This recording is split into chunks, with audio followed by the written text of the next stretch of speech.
you've got a Bhagavad Gita. Okay. Hare Krishna. I said to all the guests, I said, put your hand up if you have a Bhagavad Gita at home. So a lot of people put their hand up. But then I said, keep your hand up if you regularly read the Bhagavad Gita. And many hands went down. I said, okay, put your hand up if you regularly leave your Bhagavad Gita on the shelf.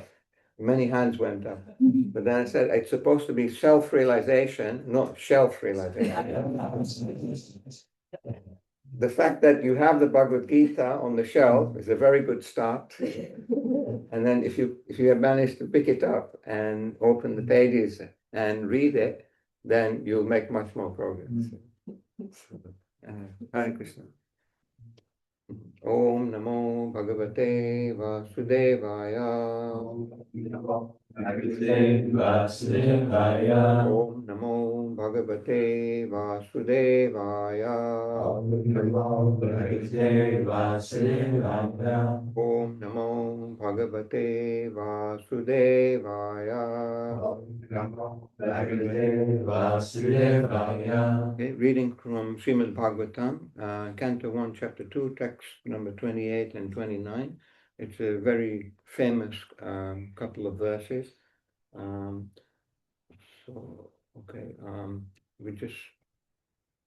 just read it once, right? And then we go to the translation. Wait, yeah. You can do the word for word if you wish. Okay. But, yeah. Okay. Vasudeva Paraveda, Vasudeva Paramaka, Vasudeva Para Yoga, Vasudeva Para Kriya, Vasudeva Param Jnanam, Vasudeva Param Tapa, Vasudeva Paro Dharma, Vasudeva Paragati. So we'll do the translation. Vasudeva, Vasudeva, the personality of Godhead. personality of God.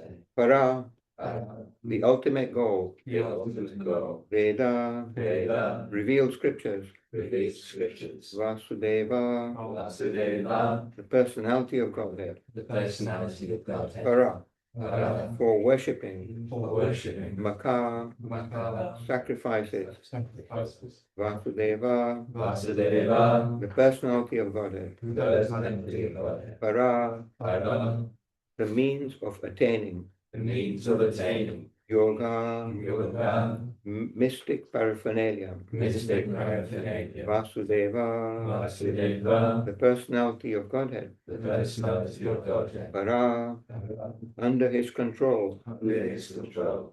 Kriya, Kriya, fruitive activities. fruitive activity. Vasudeva, Vasudeva, personality of Godhead. the personality of Godhead. Param, Param, the supreme. the supreme. Jnanam, Jnanam, knowledge. knowledge. Vasudeva, Vasudeva, personality of Godhead. personality of God. Param, Param, best. best. Tapa, Tapa, austerity. austerity. Vasudeva, Vasudeva, personality of Godhead. personality of God. Ra, Param, superior qualities. superior quality. Dharma, religion. Religion. Vasudeva, Vasudeva, the personality of God. personality of God. Para, ultimate. Gati, Gati, the goal of life. There's a lot of personality of Godhead in here. It's full of personality. Okay, so there's a translation. In the revealed scriptures, the ultimate object of knowledge is Sri Krishna, the personality of Godhead. The purpose of performing sacrifice is to please him. Yoga is for realizing him. All fruitive activities are ultimately rewarded by him only.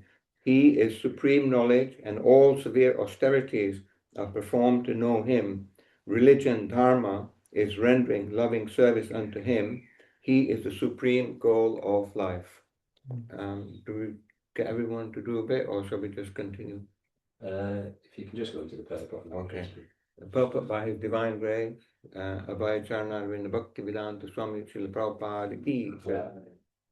It's quite a long purport, so I think you have to really focus on it if you want to get the nectar. That Sri Krishna, the personality of Godhead, is the only object of worship is confirmed in those two shlokas. In the Vedic literature, there is the same objective, establishing one's relationship and ultimately reviving our lost loving service unto him. That is the sum and substance of the Vedas. In the Bhagavad Gita, the same theory is confirmed by the Lord in his own words. The ultimate purpose of the Vedas is to know him only. All revealed scriptures are prepared by the Lord through his incarnation in the body of Srila Vyasadeva, just to remind the fallen souls conditioned by material nature of Sri Krishna, the personality of Godhead. No demigod can award freedom from material bondage. And this is the verdict of all Vedic literatures. Impersonalists who have no information of the personality of Godhead minimize the omnipotency of the Supreme Lord and put him on an equal footing with all other living entities. And for this act, such impersonalists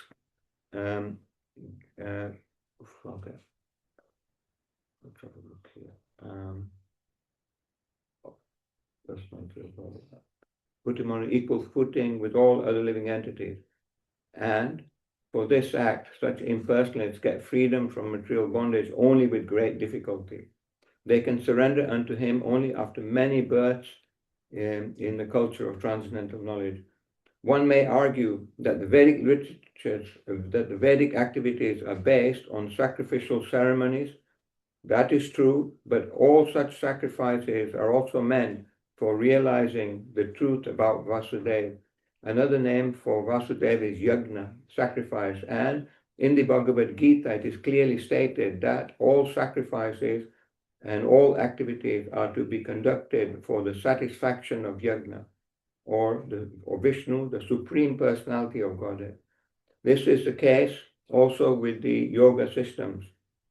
Yoga means to get in touch with the Supreme Lord. The process, however, includes several bodily features such as asana, dhyana, pranayama, and meditation, and all of them are meant for concentrating upon the localized aspect of Vasudeva, represented as Paramatma. Paramatma realization is but partial realization of Vasudeva, and if one is successful in that attempt, one realizes Vasudeva in full. But by ill luck, most yogis are stranded by the process of mysticism achieved through the bodily process. Ill-fated yogis are given a chance in the next birth by being placed in the families of good, learned brahmanas or in the families of rich merchants in order to execute the unfinished task of Vasudeva realization. If such fortunate brahmanas and sons of rich men properly utilize the chance, they can easily realize Vasudeva by good association with saintly persons. Unfortunately, such preferred persons are captivated again by material wealth and honor, and thus they practically forget the aim of life. Wow. So, shall we continue till the end, or shall we leave it there? We're in your hands. I don't know. Sometimes the long purports, people get kind of lost in it. Okay, well, all right, let's go for that.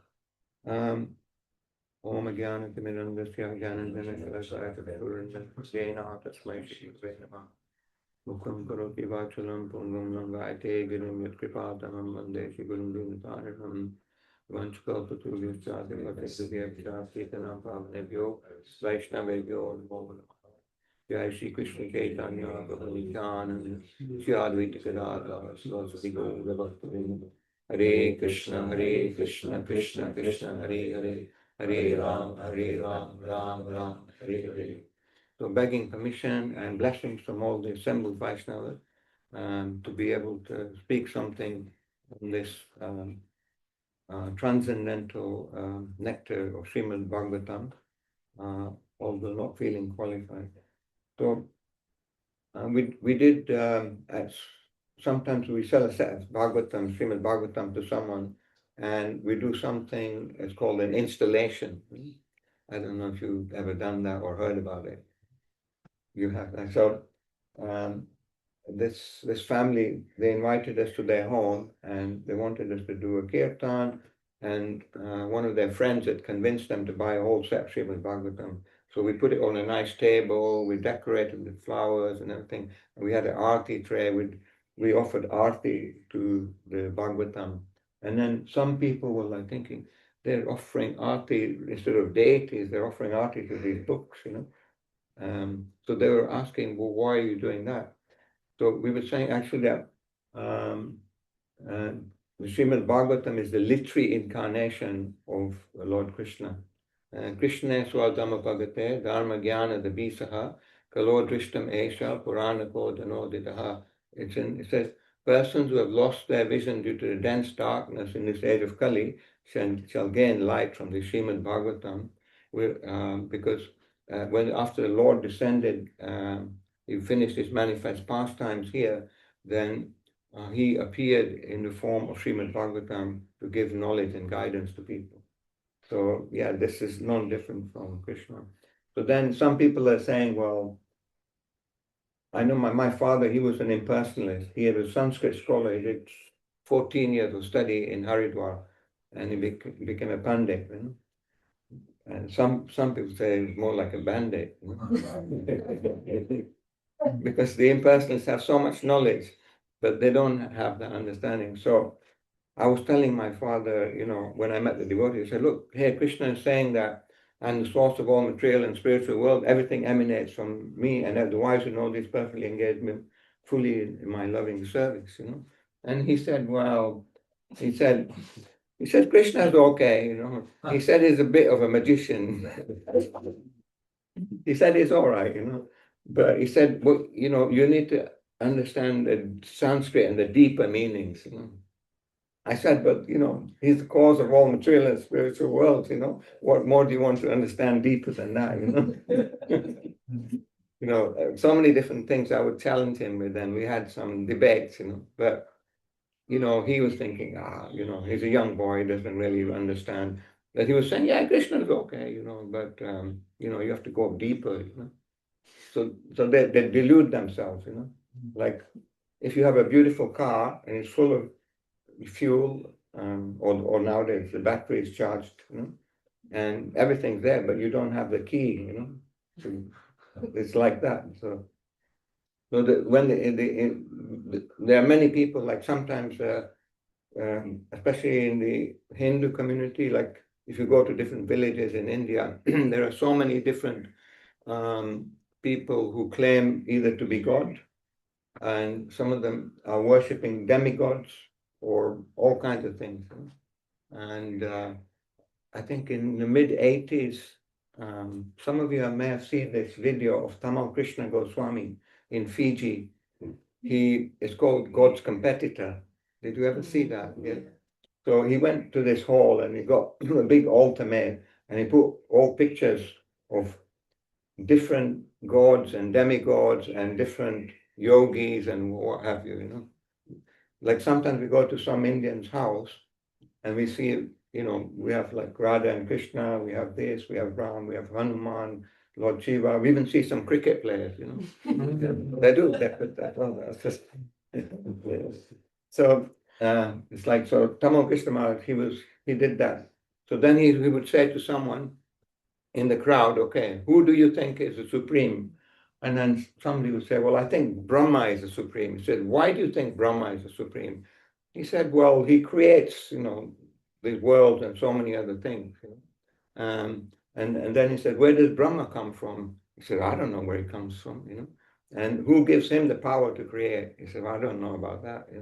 So then he says, well, Krishna actually is the one who gives the power to Brahma to create. And then someone else says, I think Lord Shiva is supreme in that video. And then he says, why do you think Lord Shiva is the supreme? He says, well, he's very powerful. And I said, well, whose name do you think Lord Shiva is chanting? Well, if he was supreme, he wouldn't be chanting someone else's name, would he? And then he's sitting there in meditation and all this stuff. And then, so he would quote from Brahma Samhita, Shiram Dadi Vikara Vishesha Yoga Sanjayate Nahitata Kritika Hasti Heto Yat samgutam samupayati karyat Govindam adi purusham tamham bhajami. From Lord Brahma Samhita, he would quote the verse that although Lord Shiva is very powerful and he's there for a particular function, but he's a transformation of Vishnu, just like milk and yogurt. You don't put yogurt in your tea, like that. So he's very powerful, but he worships Govinda Adi Purusham, and then with Durga Devi, Parvati. She also, many people especially in Bengal, they do Durga Puja, they worship, right? She rides a tiger, like that. And she's got all the weapons, but she's the prison warden, She has she has a tough job, keeping people in the material world. So in Lord Chaitanya's pastime, well, Lord Shiva, he got blessings from Lord Gauranga, and then Parvati was saying, well, you got blessings from Lord Gauranga, and I have to stay here and keep these, punish these souls and keep them in the prison house. When am I going to get any blessings? So Lord Shiva, he said to his wife Parvati that you sit here in this place and you just chant Gauranga, Gauranga, Gauranga, Gauranga, Gauranga, Gauranga. So, like Paramananda's advertising on the back of his T-shirt, So she did that for a long time. And then Lord Gauranga, Chaitanya Mahaprabhu manifests there. And when she bowed down, the parting in a hair that's called Simant, So that place became Simanta Dweep, in the Gaura Mandal, And some of you may have been there on Parikram. So yeah, so then she was in ecstasy, and she got the blessings of Lord Chaitanya. So Parvati is worshipping Lord Chaitanya. So all these different things. So then someone said, I think Sai Baba is God. Now I don't know. Some of you who doesn't know what Sai Baba is? Yeah, okay. Well, when we were doing door to door in the early 80s, we'd have a lot of these people that we would go in their house and have a big picture of him. We had another name for him. Such a sly something, anyway. Then we would say, oh, that guy with the fuzzy hair, like that, because he had an afro, And then some people would say, well, some people were actually worshipping and thinking he's God. So in this Tamil Krishna Maharaj interview, this one man said, I think Sai Baba is God. And then Tamil Krishna Maharaj, why do you think Sai Baba is God? He said, well, he cures people. And then Maharaj said, in the hospitals, do the doctors not cure anyone? If they cure someone, does that make them God? He said, well, not really. And he said, well, he said sometimes ashes come from his hand, He said, well, you get ashes at the back of the fireplace, does that make it extra special? And then he says, well, he produces a bit of gold, He said, well, how much gold does he produce? A mountain of gold? Or is it 2 ounces of gold? Or some apples down his sleeve or something, He does some. So he's a mystic yogi. He performed a lot of austerities in the past, in previous life, and he has mystic power, or he had mystic power, and he can do some things. But people who have a poor fund of knowledge, they become enamored by that. Oh my God, this person, he got cured from, flu or something, and he did this and he produces some ashes. So they get enamored like this. And then one time he slipped. It was actually they were saying that he doesn't call himself God, but his followers are saying that he's God. So that's his kind of way of. So then one time he slipped in the bath and he cracked his back. So then they said, "What's this? God doesn't crack his back." He said, "But that was." He said that was his leela. It's called the back-breaking leela. So it's like. And then he got on his chariot. So I mean, how far do you want to carry the illusion? And I'll tell you a very funny story that. It was 1980, and myself and Jai Krishna and Dwarkapuri and a few other devotees, we had just joined the temple. We knew bhaktas, and we were out there in Leicester doing door to door, and we were born again Hare Krishnas. Yeah, because if anyone was saying that, anything else, we would be shouting at with them. And actually, one of the reasons I was shouting and trying to convince people like so strongly at that point was many years later, I kind of got understanding. I was walking in York. Have you done Sankirtan in York? Yeah. So I was walking in the precinct in York, and there's this kind of born again Christian preacher, and he was saying, if you don't accept Jesus, you're going to hell, if you haven't bathed in the blood of Jesus Christ, then hellfire, brimstone, and all kinds of things. And I was walking past him, I'm thinking, the way he's behaving, he's going to put people off, he's just going for it like that. But then as I walked further down the precinct, I realized actually, I was doing that as a young bhakta, I was doing a similar thing, born again Hare Krishnas, But then I was thinking, you only need to shout when you're trying to convince yourself. Because someone who's convinced doesn't need to shout. Like Srila Prabhupada says, chant Hare Krishna and be happy. So yeah, I was thinking that he's only shouting because he's trying to convince himself. And I as a young bhakta, I could see myself, I was doing that. Anyway, we were in Leicester. I was 17 years old, we knocked on this door, and this man opened the door and said, oh, we have some books from the temple and everything. He said, oh, come in. And then Indian gentleman, and then he had a picture on the wall of, it wasn't that guy, the fuzzy haired guy, it was another. He said, oh, some yogi, and he said, that's God. So I thought, oh my God, what do I tell him? I said, I can prove to you that that's not God. It was that's a bogey yogi. He said, how can you prove to me that's not God? I said, to be God, you have to have 64 qualities according to the scripture in the Bhakti Rasamrita Sindhu. It gives the description and the qualities, 64 qualities that you have to have to be God. And I said, even with one of those qualities, I can prove that he's not God. And he's like, oh, what's he talking about? I said, okay. I said, to be God, you have to possess beauty that is unparalleled anywhere within the creation, and he drastically fails on that one. Then he said, get out. I said, no, wait a second, I've got another 63. I said, get out. No, but the thing is, if you're trying to, pretend to be God, you have to come up with the goods, So some people, they're easily deluded.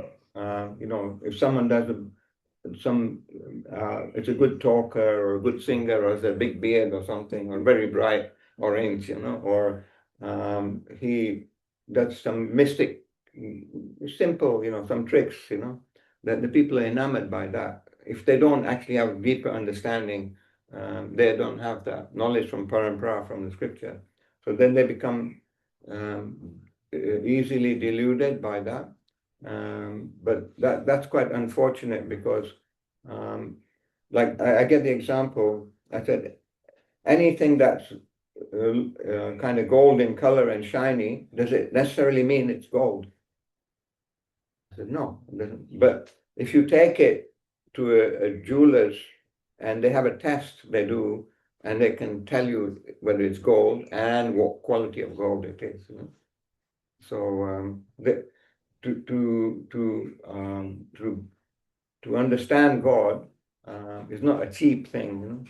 They say like to be nowadays even to be a bin man, they call them city engineers. I don't know what they call the sewage workers.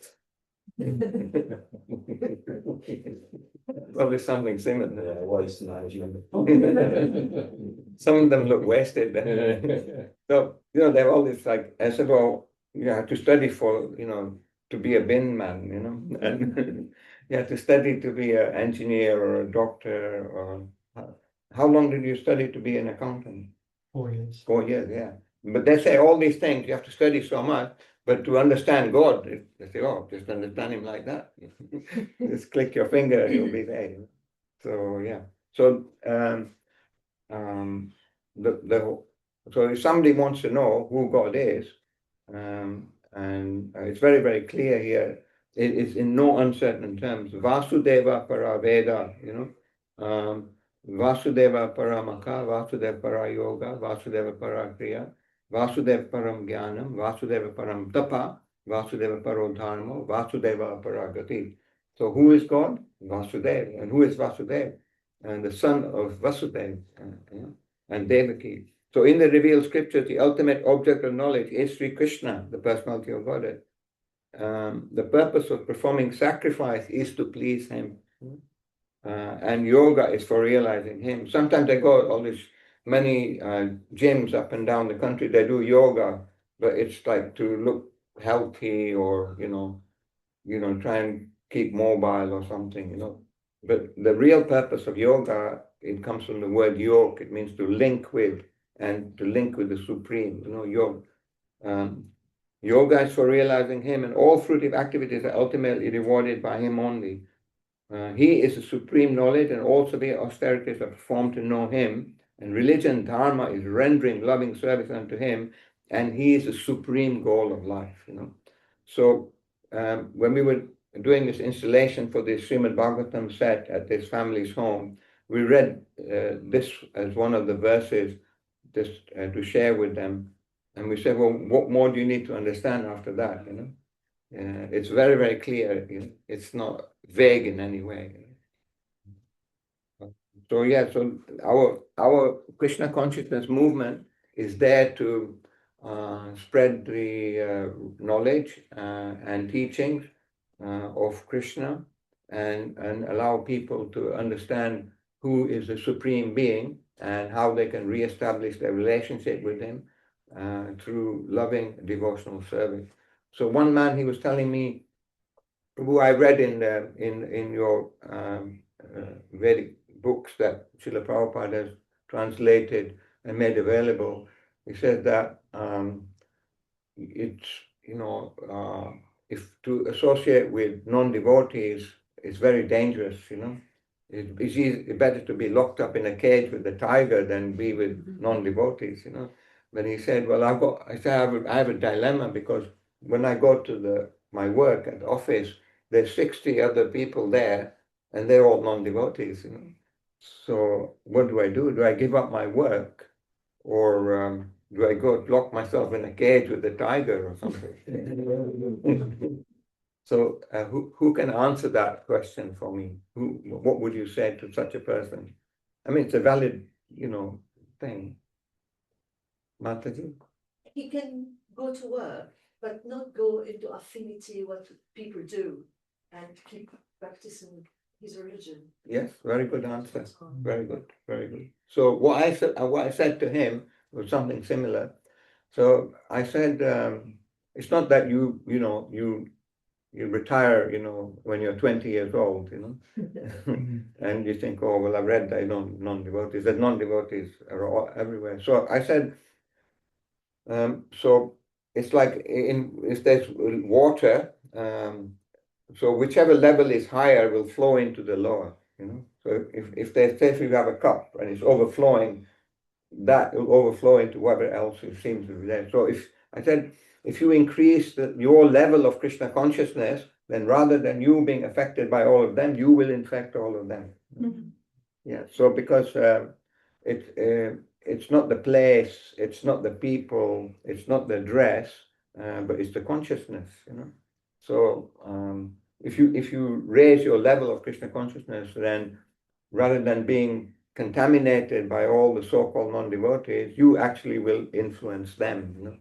And so he said, okay, fine, I need to really get my Krishna consciousness together and really go for it. So there are many, many opportunities where people come and they ask many questions, and they want to know about, who to worship and what to how to conduct in this life, because they said these literatures were spoken more than 5,000 years ago,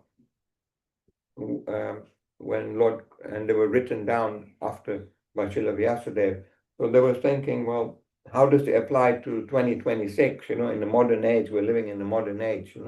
How does it apply to today? Because they're ancient scriptures, isn't it? So how would any of you answer that if someone comes up and says, well, they might be outdated? Anyone? Yeah. Srila Prabhupada's purports always make it like nowadays. Yeah, so they can say, well, his purpose was written in the 70s. So, the world's changing, like that. There was no, electric cars then, and AI and mobile phones and stuff. I think maybe it's like you can say basic truths Yeah, will always be there. The basic truth never changes. It's a bit like cars. you got the nail on the head. Yeah. Well done. So when I went to school, I wasn't a very good student, by the way, but when I did go to school, when I wasn't out distributing books, the textbooks that they taught me from, especially the sciences and the other things, they said, okay, this is absolutely correct, and if you learn this is the actual knowledge. But later on, I found some years down the road, they had a revised edition of that book, and there was some loopholes, some flaws that they corrected. So they were trying to teach me that as absolute truth, but actually it was relative truth. Like the Srimad Bhagavatam and the Bhagavad Gita and other Vedic literature is the absolute truth, Param Satyam. So the absolute truth is the truth all the time. It's the truth before, it's the truth now, and it will be the truth in thousands of years. So that will never change. So whereas some of these material knowledge, I experienced that it actually what they were teaching me, there were some flaws in that. And then later it became, they said, oh, we revised the edition of that book. Now we're teaching something slightly different. So Bhagavatam teaches actually the absolute truth. And then they say that Krishna is known as Param Satyam, the supreme absolute personality. So if we are not situated in truth, if we're not honest with ourselves, and we're not acting on the platform of truth, then there's no question of us approaching the absolute truth, Param Satyam. Like we might see ourselves, but we will never see Krishna. So they say, well, how will Krishna know what we're doing? I said, well, Krishna is the original CCTV, is the, is the Paramatma Antaryami within the hearts of all living entities. So he can see, he knows us better than we know ourselves. He knows what every species of life that we've ever been in. He knows every desire and every motivation and everything that we've done and we wanted to do. So how can you delude such a person? You can only delude yourself. So if I was sometimes we have to do a lot of funerals because our congregation at the manor is getting older. Every week or every other week there's lots of funerals to go to. I mean, it's good for realization. It's called Smarshan Vairagya. So yeah, because Smarshan is the crematorium in Sanskrit, and Vairagya means detachment. So all the family members and relatives, and they all gather there. And one good thing about going to the funeral is when you're giving the Bhagavad Gita talk at the crematorium, nobody walks out. Yeah, because they don't want to be end up on the wrong side of the dead, because they might come and haunt you. But yeah, even the atheists and non-believers and people who are not into it, they stand and listen. So it's called a little bit of, sobriety for humans before they end up going to the pub. I mean, the Irish, they celebrate by having a wake, and they just have a drinking competition, and the guy bears the bill. So yeah, so in those places we see a lot of life and death, and then we get the opportunity to share the knowledge of Bhagavad Gita and the soul with all these people, and also we gain a lot of realization as well. So Shruti Dharma Prabhu, whoever met Shruti Dharma Prabhu? Yeah. Okay, yeah. So he was our temple president at Bhaktivedanta Manor for over 10 years, and he was an amazing devotee. He joined with myself and Jai Krishna and others 1980. He was a research scientist at Northwick Park Hospital. So so he used to say this at the crematorium. He used to tell this story. He said that there was a king and he had 4 queens, because the Kshatriyas in Vedic times were allowed to maintain more than one wife, but they would get a palace for each of them, and look after them and nicely. So then he said that the king was informed that very soon he was going to die or leave his body. So then he went to the first queen that he loved the most and he spent most time with. And then he said, I've been told I have to leave this body. I'm going to leave. Will you come with me? And she said, I love you very much, especially when you give me your credit card, or when you get me jewelry and nice stuff. But he said, but when you die, I'm going to marry somebody else. He's like, wow, heartbroken. I mean, after all I've done for you, And then he went to the second queen and he said, will you come with me? He said, I'll come with you as far as the crematorium, no further. He says, but I was getting you all these nice silk saris and all this stuff. And, and then he went to the third queen and then said, look, the other 2 have let me down badly. Will you come with me? He said, well, I'll come with you, but only as far as the fire where they burn the body. And he says, well, what am I doing? And then the one queen that he really didn't spend much time with and neglected, then he asked her, will you come with me? She said, yeah, I'll come with you and I'll stay with you in every life that you have. So who is the first queen that he was talking about? Who will get married to somebody else? There's wealth. Yeah, yeah.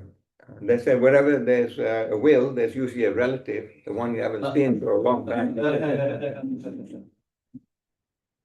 and very willing.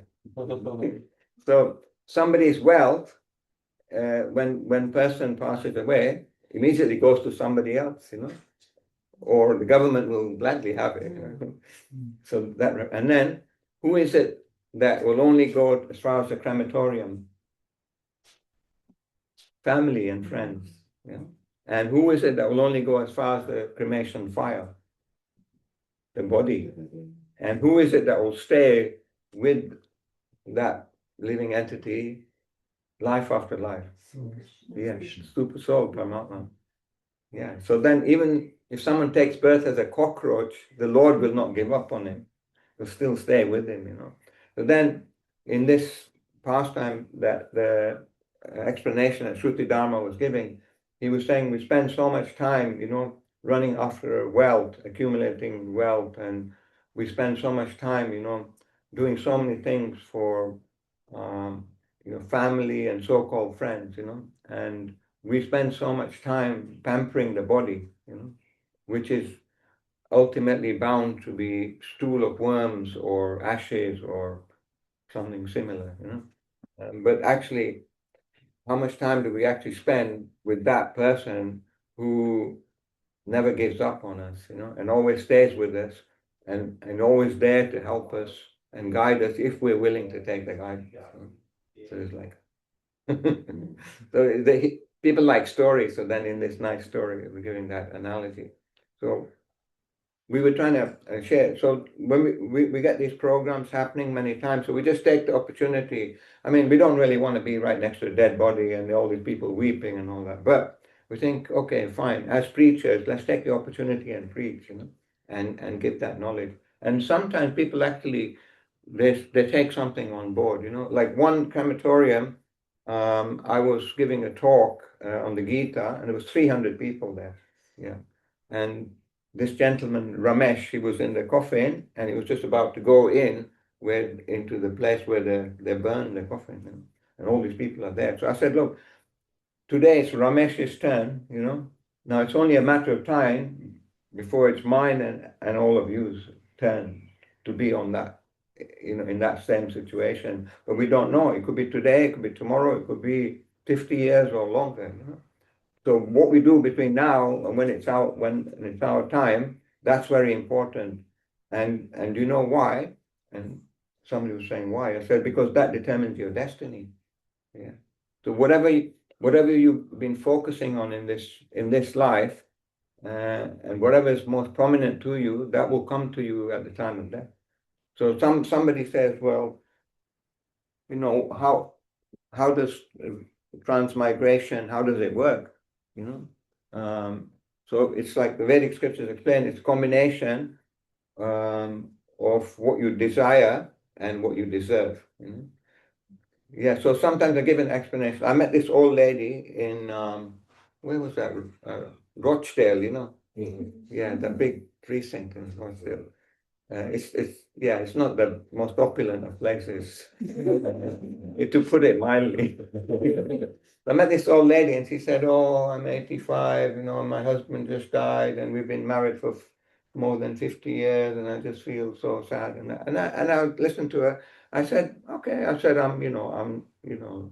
it's sad that your husband died." I said, "But if you think about it in another way, our literatures explain that actually we're not the body. The body is only the car, But the soul never dies. The soul lives on. So, every time you change clothes, do you cry?" She said, "No, don't be silly." I said, "Well, the body is just a type of clothing. We just have it for a bit longer." And I said, "Look,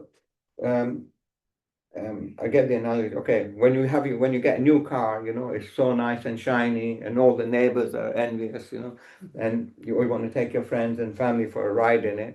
Then a few years down the road, it's not so shiny. No one looks at it twice. And a few years down the road,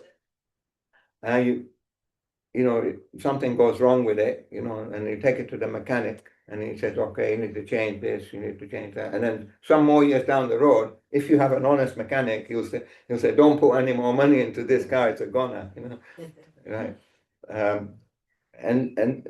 Then what you do, you get out of that car, and then you go into another car. You go into a new car,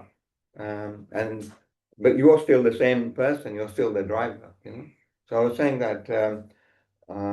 Your husband, he was in an old vehicle that wasn't working very well.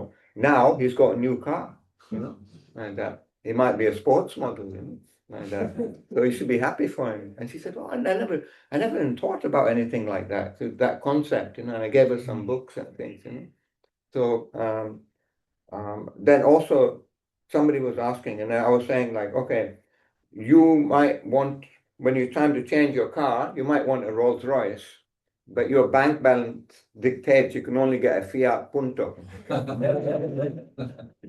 So that's like the karma that you accumulated in this life, So you might want to be a demigod or some highly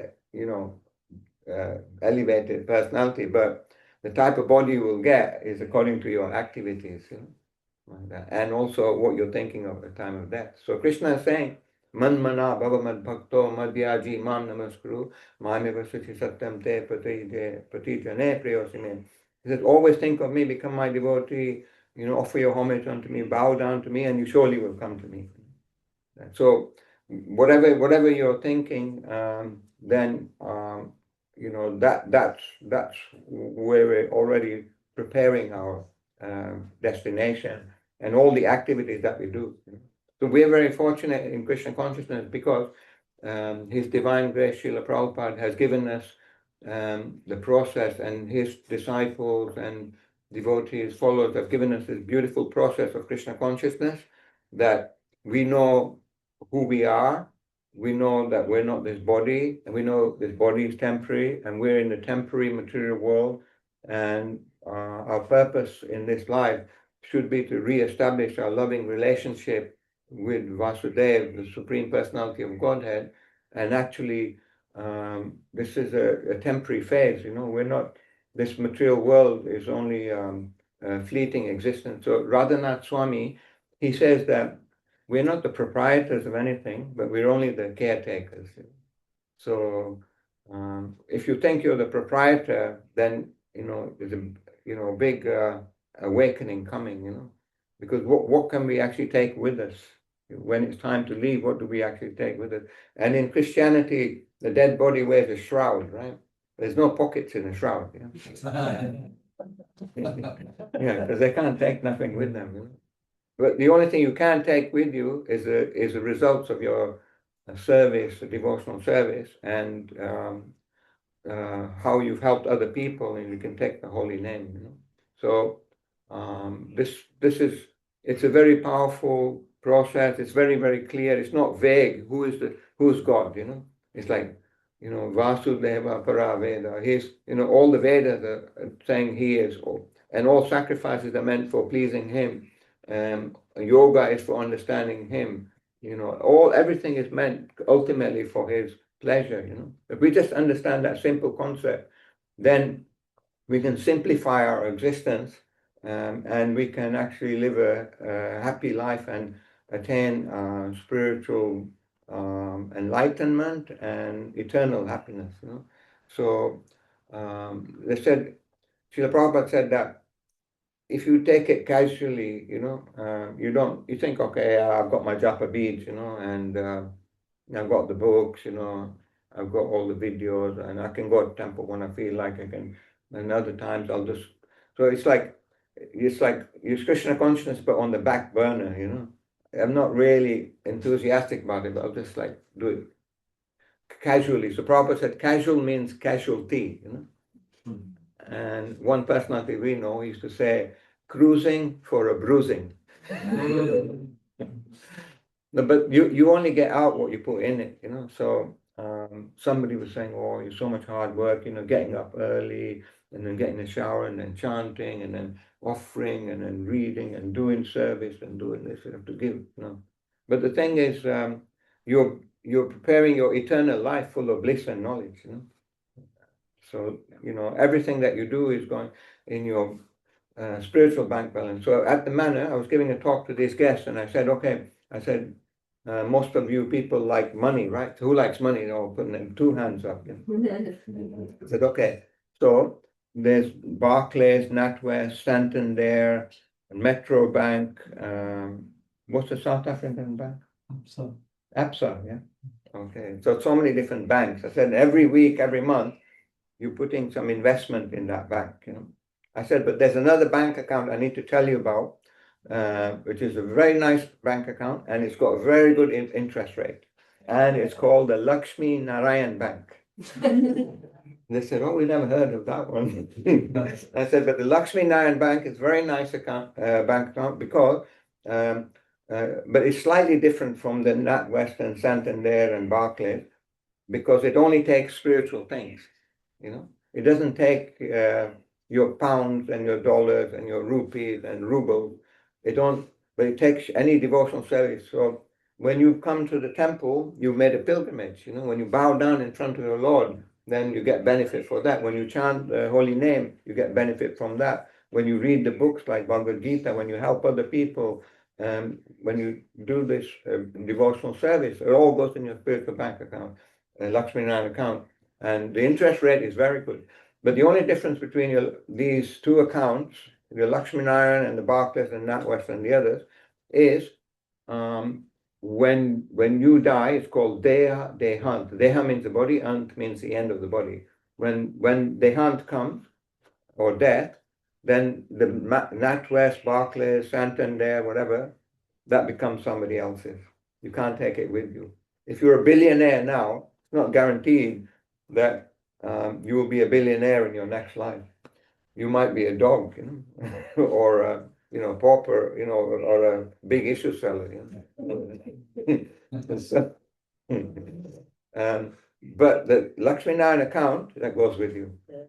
So we would say we humbly encourage all of you to, invest every single day in your Lakshmi Narayana account, by getting up early, by showering, by chanting the names of the Lord, by offering the Lord Patram, Pushpam, Palam, Toyam, beautiful things that you would like to accept, and try to share his message and try to be a good example in the world, And that Lakshmi Narayana account will be very, very healthy, and you take that with you. So it's nice. So otherwise, what else are we going to really take with us in this world? So we were preaching to some elderly devotees who have been initiated and are living in the congregation around the manor, and they're in their 60s and 70s, and some of them even getting to their 80s, and they've been very successful. They've held down good jobs. They've earned good money. They've been married, they've raised children, they've paid off their mortgages, and they've paid their council tax and been, good citizens and all that.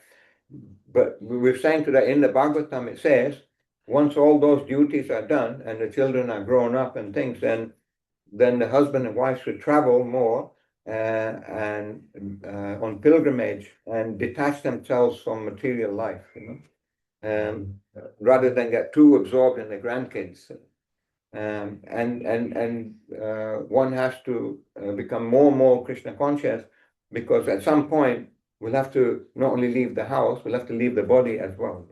So if we becomes too attached to these things, then it'll be very difficult. So like I get the example that if you've been given an eviction notice, you can even just stay there and ignore it until the bailiffs come, not the bailiffs, bailiffs, They come and then they chuck you and your stuff out on the street, and that is, it's going to be more inconvenient than if you get rid of the stuff that you don't need and you downsize and you get ready, you pack your bags and get ready to go, then that's less painful, So we were saying to them like this. So in Karuna Bhavan, I don't know, you might have seen this drama that Adoksha that Krishna came up with. It was called what was it called?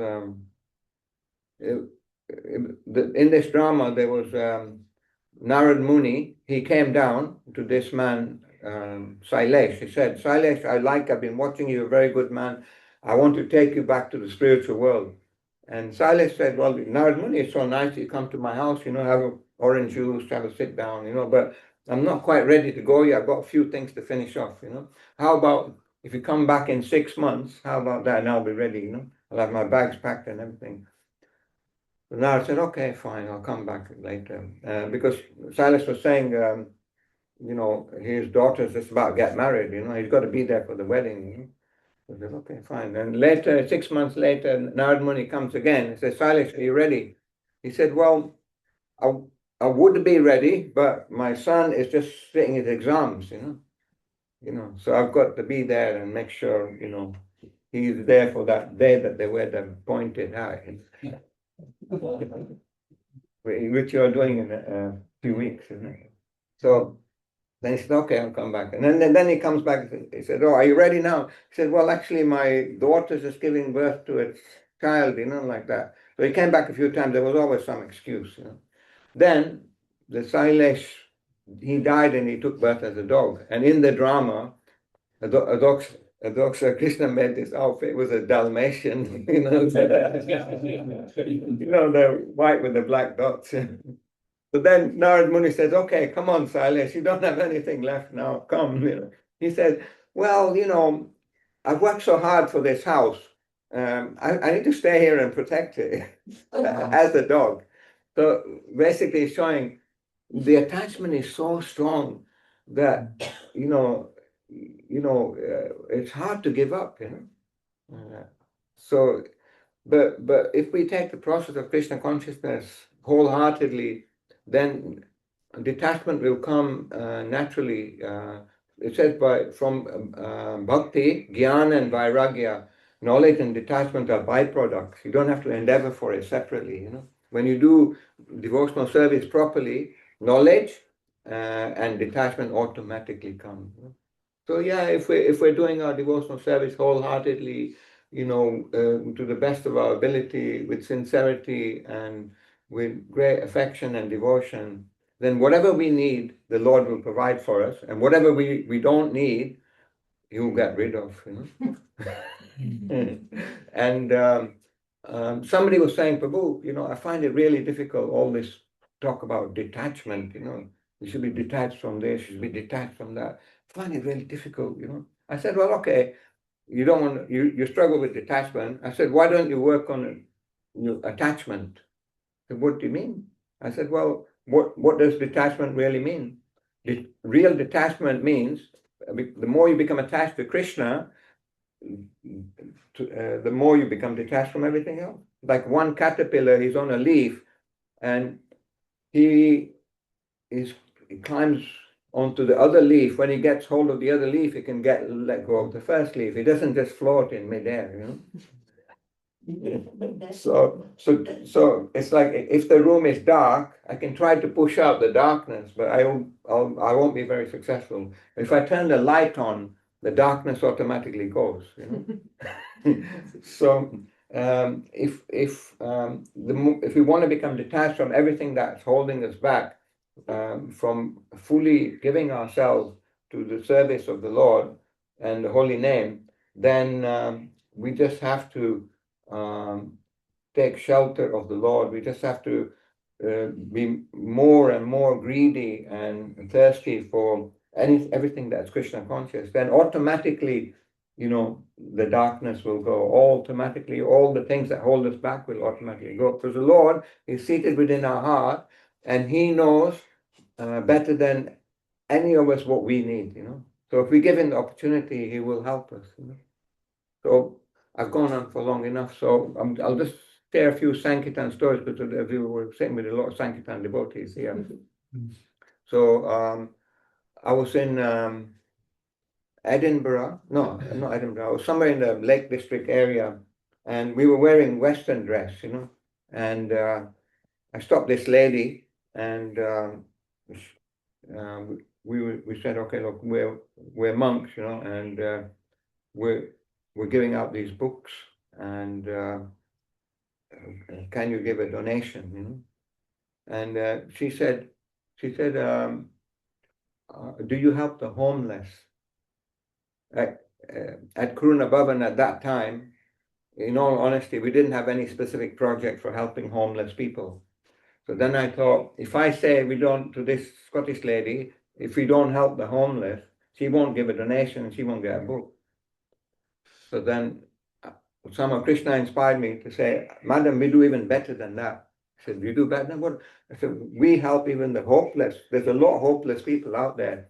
And then if you're homeless, that's one thing, but if you're hopeless, that's rock bottom, isn't it? He said, oh yeah, that's even worse than being homeless. He said, well, I'll give for that. That's really good. So, I mean, I didn't know, but sometimes when you're on Sankirtan, Krishna helps you in so many ways. And in Leicester, I was near the clock tower in Leicester distributing books. And then I met this guy who was in his mid-30s, but he looked rough. He had a few scars on his face. So I offered him a book. And then he was looking at the book. And then you could see his face changing, and he said, no, I can't take it. And I said, why can't you take it? He said, I've done too many bad things. I said, no. I was saying, Krishna, he really needs the book. He really needs the book. And I never said to anyone else before, but it just came out, I said, every saint has a past and every sinner has a future, Wow. Valmiki wasn't always a saint, I never said to anyone before, it just came out, Krishna was super soul. And he said, okay, give me the book. Yeah, because everyone that's a saint wasn't always a saint, and anyone that's a sinner doesn't necessarily mean he'll always be a sinner. So there's hope, And then one time I was in, actually the devotees, they were going to Abroth, to do Sankirtan, and they dropped me in this one half-horse town called Brecon. Have you ever done Brecon? Yeah, well, there's no big supermarket, there's no shopping center. It's this narrow footpaths. The only one person can stand on, and a few shops. And when they dropped me, there was no one there anyway because it's early. I was thinking, they're going to go to Abroth and they're going to do loads of books and collect loads of Lakshmi, and then pick me up, and I've done like 10 books, I think. That's not nice, you know. Anyway, I had some Bhagavad Gita shlokas on the back of my clipboard, you know. So I was learning some Bhagavad Gita, and then suddenly somebody would come, hey, I said, you know, are you a local or are you from out of town? And whatever they said, that's fantastic, you know, like that. And then they said, okay, we're monks, you know, we got these books, can you give a donation, like that? And we used to get everyone to say Goranga. We used to get everyone to say Goranga. And they say, what's this Goranga? We could say it's Chaitanya Mahaprabhu, he's the golden avatar, he appeared 500 years ago, he's Radha and Krishna and all this. And he's come for two reasons. We didn't, which is to say, it means be happy, because Lord Chaitanya wants you to be happy. You know? He said, okay, Goranga, you know. And we gave a donation. So anyway, there wasn't that many people. Every day, every so often somebody was coming. So I found there was one Scott Mid, you know. It's a small supermarket, and people need to eat, you know, so they will hopefully come. So, and then, you know, there was some people coming slowly, and then in between there was gaps, and I was learning my shlokas, and then I saw in the corner of my eye, I saw someone coming and I went, hey, there you go, you know, like that. Then he said, but this was afternoon, like midday, lunchtime. I said, there you go. He said, oh, you already got me this morning. So I was thinking, then I said, you what? You've given nothing since this morning. I said, in the morning I was collecting for this project, you know, and now it's the book publication, you know. Oh, he said, oh, is that one? I said, yeah, come on, you know, don't, you know, you haven't given anything since this morning. Like, oh, all right, fair enough. And then at the end of the day, there was, you know, those small towns, they die early, you know. Everyone disappears, you know, 5 o'clock, 4:30, you need a pair of binoculars to see if there's anybody around. And I thought, okay, fine, you know, they're not going to pick me up till 6:30 or something. I'll just go and knock on a few doors. I was knocking on some doors, you know. I knocked on this door, and this guy opened the door. He said, no, it's not you again. I said, the Lord must be really, you know, he must favor you a lot, you know, like that. And he said, no, at least I gave one in the morning and then again. I said, well, look, you know what? You know what this means? It means you're blessed, you know, like that. Because now I'm doing the other project. I can have the other book. He said, you guys have got a cheek, you know. Anyway, just for the hell of it, he gave me some more. So it's like Krishna does a lot of magical things, you know. And I was telling devotees that I was distributing. They said, okay, you know, take the devotees to Edinburgh like we used to go, and then in the evening there's a Sangha program at St. John's Church, you know. Anyway, fine. So that day, I want a peaceful day, you know. I don't want to be in the middle of Princess Street with millions of people rushing past and, you know, just grind, you know. Okay, I'll drop all the devotees who want to be in the busy area on Princess Street or Rose Street, and I will go on a suburb, you know, some suburb near Leith Walk. There was a small street with a few shops. I said, I'm going to stand there with my book bag and I'll just be there.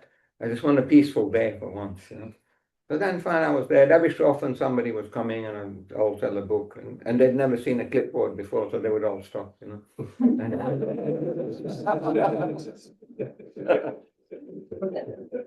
So and then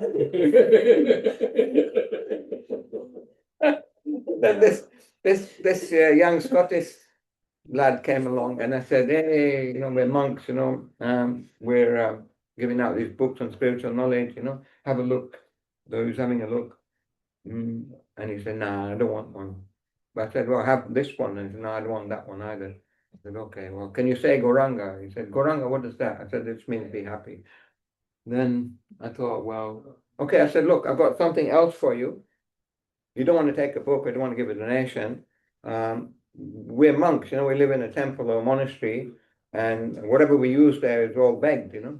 So would you like to get a block of butter or a pint of milk or a bag of sugar and donate that? We'll take it to the temple, the monastery on your behalf. So he's thinking, I'm just walking down this side road and there's a guy asking for a block of butter or a pint of milk. It's like, that's strange, you know. So you could see his wheels turning in his head, like, what the hell, like, he said, I don't have a block of butter or a pint of milk on me. I said, oh, well, there's a shop behind me. Oh, you want me to go in the shop and get something? And you could think he thought it's a strange request, If you're just walking down the road, someone says that. Then you think, okay, what the hell, what's the worst thing you can do with it? Probably eat it or drink it, right? So he went in and got a pint of milk, give me a pint of milk.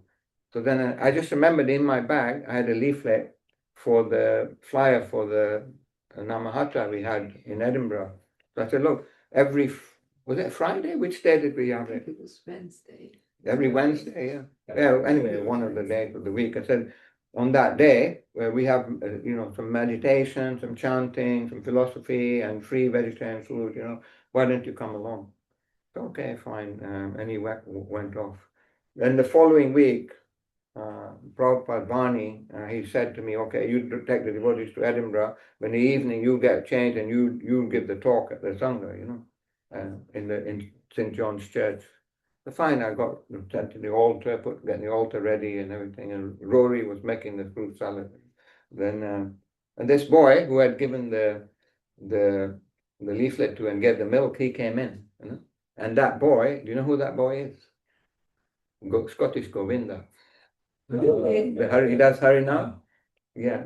Now, I didn't realize that for a few years, but one day, in the old prasadam room at the manor, he was sitting over there, and he came up to me and said, Prabhu, do you remember?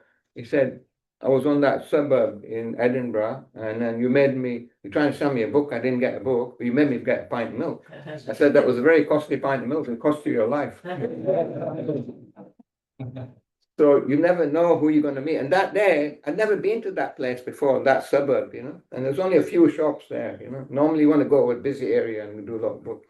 So Krishna somehow made that arrangement. And then in 80 and 81,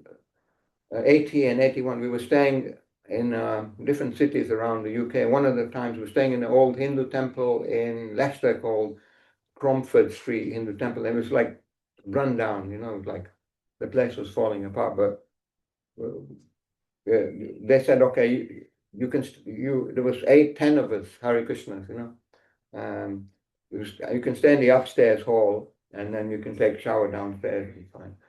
So we were walking up and down in the hall upstairs, and there was a carpet there, but it was so mucky.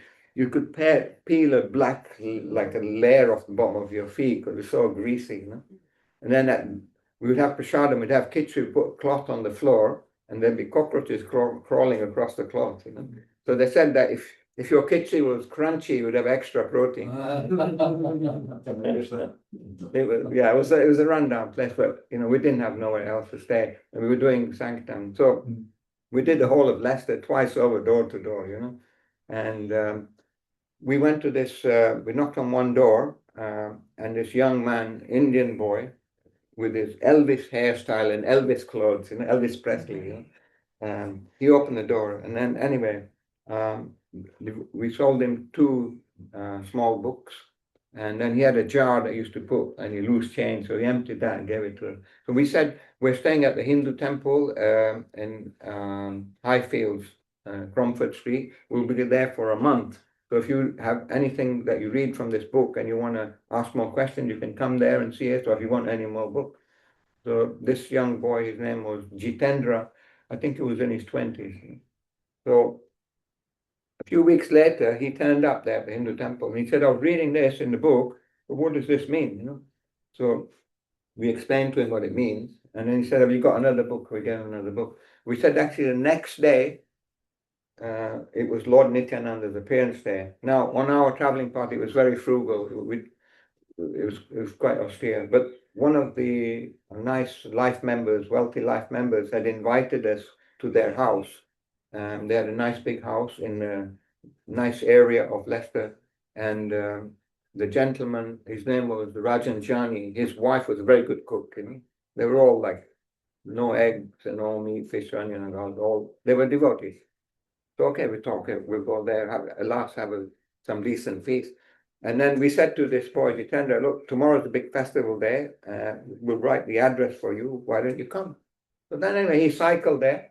He cycled there and he came to the address. So we had amazing kirtan. We had all these pastimes of Lord Nityananda, and the Mataji had cooked a 22-course feast. So we were piling up our plates like Govardhan Hill. So this new boy is just like looking, oh, that's how you meant to do it. They piled up the plates. And so then we was eating. He had so much that he couldn't cycle. So Sakya Ras had to put his bicycle in the car and give him a lift home. But a short time after that, when we were leaving Leicester, actually his parents found out that he wanted to join the temple and they didn't want him to join, so they wouldn't let him out the house. So what he did was he put the bed sheets together and he climbed out the window with his rucksack. And then he met us on Nalborough Road, and we picked him up in the car and we took him to the manor. And the very next day, I took him out on East London on door-to-door book distribution. There was no Bhakta program or Bhakti Shastri or Bhakti Vaibhava. The Pranabandhu calls it Bhakti Vaibodha, because when he says, can you come and do some services? Oh, I've got to do Bhakti Vaibhava. You know? He said, yeah, Bhakti Vaibodha. Yeah. So anyway, so he joined the temple and he became the head pujari for over 30 years, Gadadhar. You know? Yeah, so just, you never know who's going to be behind the next door or who you meet on the street or so many other things. We have so many stories. Does anybody have any Sankirtan stories or some interesting things that they would like to share? Inspiration. I have many, but does anybody else like to go first? This movement is for those who are compassionate, because Lord Chaitanya and Lord Nityananda, who are the inaugurators of the Sankirtan movement, they want everyone to get the mercy and they don't want anyone to go without, So they've broken open the storehouse of love of God and they're distributing freely, not considering who's fit or who's unfit, Who's what? Lord Chaitanya and Lord Nityananda, who are these deities here. Yeah. On the left is Lord Nityananda, on the right is Lord Chaitanya. Yeah. So they appeared just over 500 years ago. Yeah. Out of compassion for people of this age. Yeah. To give them benediction, to help them out their misery. Yeah. So this Hare Krishna movement is inaugurated by them, and it's to help all the fallen souls of this age. Yeah. Yeah. Well, I consider myself in need of course, help and spirituality and this and that for the rest of my life. And if I'm still here for the next one. And also, whatever you give out is what you get back. Yeah. But I feel just because I'm new, I like to talk a little bit more. Good. It's just nice that you're not shy, And this exhilarated. I'm so exhilarated. Good, excellent. Thank you for coming today as well. Finding the way, yeah. Haribo. Haribo. Come on, Priya. Do you want to say something? No, That's fine. Yeah, Parma, have you got any Sankirtan stories, any Krishna magic? Does anybody have a question on the class before we do a Sankirtan story? I want to share a realization after hearing the class. So. Normally, when we say you have any questions, if there's usually the first question is what time is prasad, or if they don't ask any question, it can mean one of two things: either it's too high, it's gone above the head, or they're all self-realized souls. So Prabhu, you're talking about how when you're detached, you have to be attached to Krishna, otherwise you can't be detached. I heard in I think it was following Srila Prabhupada, he was talking about, because some of the hippies from when the movement came to the West, Yeah, they were very renounced, yeah. but they didn't necessarily have the intelligence. So how were they renounced? They didn't have the attachment to Krishna. Yeah, so those hippies, they were trying to get rid of that way of life of their parents, 9 to 5, and be like conformed. So they were trying to tyag means to give up, So they were looking for something else. So that there's some kind of renunciation that comes there, but you cannot sustain it. It's not maintainable unless there's something solid there, you know. It's like I gave the analogy of the caterpillar. It might want to leave that one leaf that it's on, but until it gets hold of the other leaf, it can't let go of the first one, and it can't float in the middle of the air, you know, because gravity will get it, you know. So yeah, so initially, like some people say, you know, I don't want to live at home, I don't want to work in office, I don't want to do this, I want to be a hippie, you know. I want to do what I want, you know. I want to have all different color hair and all different colored clothing, and I can get up and whatever time I want, and I can take any intoxicant and do all this. So they think that's a kind of detachment from the usual way of life. But is it sustainable? No, it's not. So Srila Prabhupada and his disciples met in 1965. Many of those, when Srila Prabhupada came, there was a counterculture going on in America, and many people were looking for something different. They were looking in drugs and music and this and that.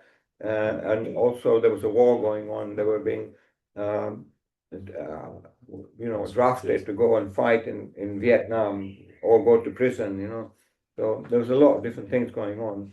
But they were looking for something different, and it seemed like detachment, that like they would live in the forest or do this or do that. But many of those people later they went back and, you know, put a suit on and go to the office and get a family and 3 cars and whatever have you.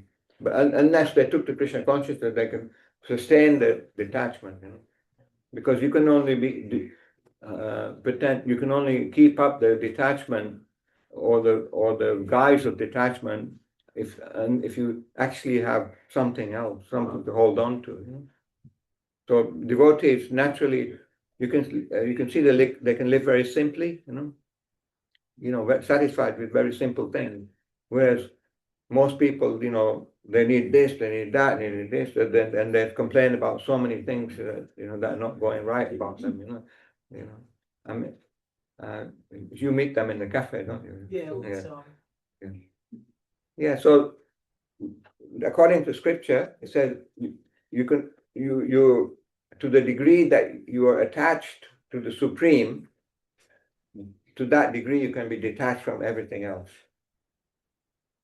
And to the degree you're not attached to the supreme is that you will be attached to everything else. Yeah. I just thought that attachment to the devotee community that you live in is really nice as well. It's like a link to being attached to. Yeah, completely. So the Lord is never alone. He's always with his devotees, you know. And the devotees are actually the mercy of the Lord, you know. So the Krishna's mercy comes through his devotees. So Srila Prabhupada, if he hadn't gotten the Jaladuta, if he hadn't come in 1965 and been in America and sat in Tompkins Square Park and opened matchless gifts and done all the austerities and created a whole society of devotees, we wouldn't be sitting here now. We might be somewhere else. Yeah. So it's the mercy of the Lord is coming through the devotees, and it's sustained by the devotees. So we need to have a strong association of devotees, and that will maintain our enthusiasm and our strength in devotional service, you know. So they say that you're generally you're influenced by 6 or 7 of the people that you associate with the most. You know, you become a product of your environment, you know. So if you're associating with people who are not devotees or who are attached to so many other things, then you might find a struggle to maintain your Krishna consciousness. So. Nothing's come to mind. Okay, I can say, but this is such a wonderful talk, Prabhu. Please say something after I've spoken. I don't want it to finish with me. No, well, the thing is, the tummies are rumbling. It's Sunday, you don't want to detach them from their prasadam. Should I tell the story of the prashadam? Or you can just one small one there. One small, okay. I'll tell the Bristol one then. Some of the devotees have heard this because it was an amazing experience and a lot of realizations came from it. Who's been to Bristol? Okay, so you know there's a little pedestrianised precinct. So I'm doing my thing on book distribution there, which in those days was jumping up and down and waving my arms about it. And I'm doing Sangaton, and then on the other side of the precinct, it's only a narrow precinct. There's this gentleman, he's having such a torrid time, he's virtually having a fit, and he's shouting and talking to himself, and you could just see he was suffering so much, you know. So I just stopped Sankirtan and just said, I prayed, Krishna, can you please help this guy? Yes. And I was thinking, because of my level of consciousness at the time, can you send a doctor along, Yeah. a nurse, Yeah. or somebody professional who can deal with this personality? Yeah. And as soon as I'd finished the prayer, he stopped having this fit, stopped screaming. He walked straight up to me and said, could I have one of those books, please? Wow. Hare Krishna. And I'm like, my jaw's on the ground. And I just gave him the book, and he gave me some money, and he just walked away, calm as anything. And that was just a direct experience of nothing can help you in this world properly apart from Krishna consciousness. Powerful, isn't it? Yeah, for sure. And there's so many like that when you're out there doing your best in your very limited way to try and help people. Incredible. There was one gentleman, one family that were coming to the manor for over 30 years. And, you know, when we were building the Goshala, they didn't give a penny. When we were building the road to get into the manor, they didn't give a penny. And so many other projects, they've just come on a Sunday and, you know, be there for the aarti and eat, you know. So some of the devotees were saying, they're the freeloaders, you know. So me and Dwarkapuri, we always just used to talk to them and just encourage them. We never like trying to empty their pockets, you know. But anyway, but then one day, this guy, he said, oh, can I talk to you and Dwarkapuri? But somewhere quiet. So we went behind the theater, there's the changing rooms at the manor. But then he said, I've been thinking, you know, Krishna's doing so much for me. He's giving me the sunlight, he's giving me the water, the food, the earth to walk on, so many other things. And actually, I'm not doing anything for him like that. So he said, I'm just getting my retirement now, but, you know, I'm staying with my son and he's running a business and that. So he wrote out a check for £123,000. And he gave that. He said, you know, use that for building the Haveli. You know? Yeah, because they were all saying that these guys are freeloaders. They just come and eat. They never get for nothing, you know. But we never treated them, you know, like me and Dwarkapuri. We never, you know, looked at them as free. We just okay, fine, you know. We tried to just encourage them. And then when we told all the other boys, you know, how much they gave, they said, "Oh my God, that's to become a patron. That's many, many, many times over." And it's like, and since then, we've kept the cultivation with their family. So the whole family have become devotees. And they've given like £750,000 or something, you know, and also they've done so many other things to help others in the community and become devotees. So you never know you can never tell from the surface. So like, you know, we had so many marathons and so many quotas, you know. In Scotland, we would have like 6 marathons a year. You know, it would be the Janmashtami marathon, there would be the Radhashmi marathon, the Kartik marathon, the Christmas, December marathon was December and January. And then we went out on the marathon. We went out on one marathon. We didn't come back till 4 months later, you know. That's when they were buying the farm at the top, you know. It's like, when was the time when it's not marathon, you know?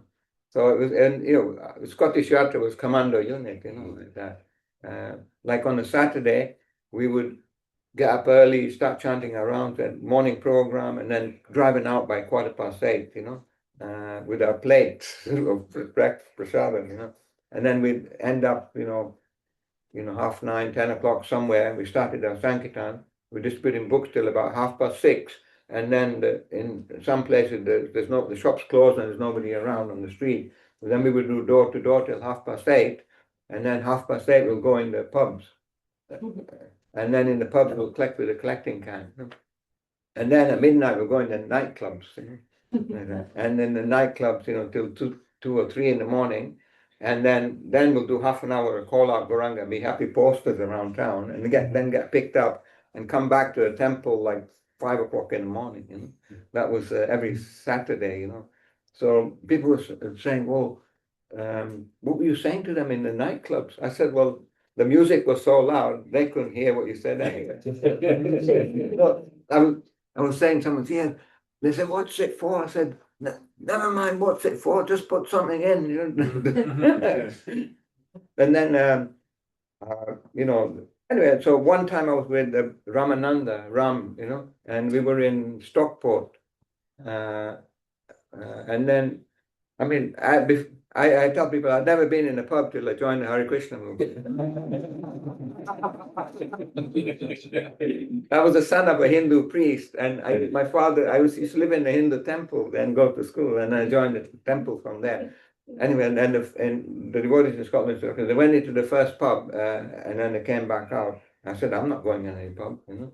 And then they drove to the next pub, and then one of the devotees said, you know the problem with you? You're just worried about yourself. There's people there going to hell, and you're just worried about you, you know, like that. I said, okay, I'm going in the pub then. That's fine. And yeah, so it's like you know, you're going in there's pubs and doing all these things, and it's just something that you wouldn't do. And then yeah, so I was in this pub in Stockport. So then he's used to going in the pubs and things. So we'd go in and say, okay, you start this side, I'll start this side, and we'll get everyone and then meet in the middle and come and go to the next pub. So then we finished going around that pub, and we're coming out, we're walking down, and then he said, did you hear that music that was playing? I said, what music? Because, you know, and he said, did you notice something specific about that pub? I said, I didn't notice anything specific. He said, that was a gay bar. I mean, I couldn't tell the difference. I was just approaching them asking for a donation. I didn't know they're gay or not. There was like all this crazy stuff to do. Yeah, so yeah, anyway, I think we better stop there because it's getting a bit late. But thank you very much for your patience and your time. And thank you for all your endeavors, you know, to practice Krishna consciousness that's seen and that is not seen, you know, like that. So what you do privately and at home and when you do things. So any endeavor that you do with full enthusiasm to please Guru and Krishna will always be rewarded, you know. It's in your eternal bank balance, you know. So anyway, carry on and we're so inspired by coming and seeing that you're doing amazing things. So if Grihastha couples could go all over the country, in every single town, they could have a little temple like this and preach and make devotees, wouldn't it be amazing? Yeah? Oh, yeah. Like that. But it takes a bit of guts, you know, like that. You got to put yourself out there, you know. So all glories to Shamagori and Priya Kund and all the devotees that are helping them, you know. So thank you very much. Granth Sahib Srimad Bhagavatam ki jai, Gopal ki jai, Shri Nitai Gaur Sundar ki jai, Bhad Nrsimha Bhagavan ki jai, Shri Radha Madhava ki jai, Iskon Guru Vrinda ki jai, Harinam Sankirtan Yugadharma ki jai, Jai Gaur Premanandi. Very well. Just say a few closing words then, because is this the first time anybody's meeting Godruma Bihari? Few devotees. So Godruma is extremely dear to Shamagori and myself. Some people say I'm extremely dear because I asked for a bit larger donation. But I walked into the Liverpool Temple in the late 90s, maybe 97 for the first time, and I didn't quite connect with the devotees that were running the place at that time. And so I went away, carried on chanting and reading for 2 or 3 years. And then I went back again, and Godruma was there with his merry men and completely transformed my life. So, Prabhu, I'm eternally indebted to you, and thank you so much for saving me. Anyway, we were just trying to do as we were told, you know. But yeah, we met you and you were very enthusiastic. You used to come out on Sankirtan with us, and because at that time you were doing the surveys on the buses, you were really good at talking to people. And then I think the Singadev took you out first, yeah? Yeah. And you beat him. You beat him. You did more books than Lakshmi than him on his. He's supposed to be training. So that broken head. No, that humbled him for about a day. Yeah, and a Godruma and his wonderful sister, our very own Iskanga Randalay. Yeah. Took the part of Shamagori's father and mother at our wedding in Scotland. So we're very, very close. Please keep on coming to and inspiring us. Right. So this is Narayan. He's just finished his university degree. His parents are initiated devotees in South Africa. So they said to him, "When did you join the movement?" He said, "Well, I didn't have much choice in it because he's born into it." And Venu Gopal, he's from St. Vincent in the Caribbean. Who's been to St. Vincent in the Caribbean? Oh, there you go. No, I have actually. Yeah, it's heaven, yeah. You have or you haven't? No, I have, yes. Lovely little island. Okay, it's like heaven, isn't it? Yeah, it is. Yeah, so how did you come to Krishna consciousness? Well, I met devotee in Covent Garden. I used to go down to London from Oxford to London just to enjoy, shops and restaurants and things like that. And prior to that, I mean, I was reading a lot of spiritual books, spiritual guides and things, self-help books and so on. But this book, it just changed me, and so I accumulated so many books over the years. I just gave them back to this shop that I was taking the books, buying books. And so, yeah, like that. And then I ended up at Soho Street Temple just outside on the other side. And 3 other devotees on the other side all came there, all in their kurta and dhoti and things. And I'm looking at myself, high fashion and everything. And I'm thinking they're never going to let me in looking like this. I went over to devotee, it was a brahmachari. They were glowing. The devotees are glowing. That's another thing that attracted me as well. And then, I said, could I go in and have a look? And he said, yeah, come on in. And I think it was a Sunday love feast, and that just blew me away. The love feast was just out of this world. And the atmosphere as well, because I don't know if you've ever been to Soho Street, but it's a lovely, nice, small temple. And the deities Londonishwar you got there. And just the incense, the smell of the incense, and just a lovely atmosphere. It's beautiful. And so from that day on, that was it. I was there every Sunday. It's no more. What year was that? Oh, this is 2004. Okay. And so like that, yeah. So Nice, excellent.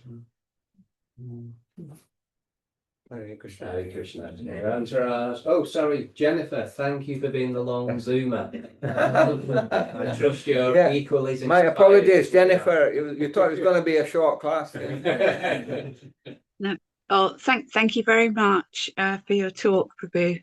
It was wonderful. And I'm sorry I didn't make it over, but thank you for facilitating. Thank you, Priya and Shamagori, for facilitating the Zoom. Hare Krishna. Hare Krishna. Grantara Srimad Bhagavatam ki jai, Srila Prabhupada ki jai, Srimati Tulsi Devi ki jai, Shishi Praladna Singha ki jai, Shishi Nitai Sunday ki jai, Vaishnav Sangha Vaishnav Seva ki jai, Nitai Gaura Pramanande.